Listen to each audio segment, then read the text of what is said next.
స్త్రీల జాగ్రత్త, నువ్వు ఎంత కష్టమైనా సరే నీ కుటుంబ విషయాలు, నీ కుటుంబంలో జరుగుతున్న విషయాలు గడప దాటి బయటికి రావడానికి వీల్లేదు. అలా అని చెప్పి దేవుని సేవకులకి చెప్పుకోవద్దా?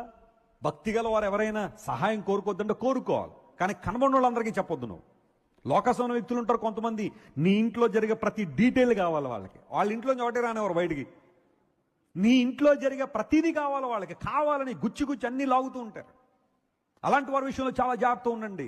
కొంతమంది ఈ రోజున కుటుంబాలను పాడు చేసేవాళ్ళు, భార్యాభర్తల మధ్య సంబంధాలు పాడు చేసేవాళ్ళు కొంతమంది ఉన్నారు. జాగ్రత్త సుమా. నువ్వు చక్కగా నీ భార్యని ప్రేమిస్తున్నావు, నీ భర్తను ప్రేమిస్తున్నావు, బాగా జరుగుతుంది. కొంతమంది మధ్యలోకి వచ్చి కుటుంబాలు విచ్ఛిన్నం చేస్తున్నారు.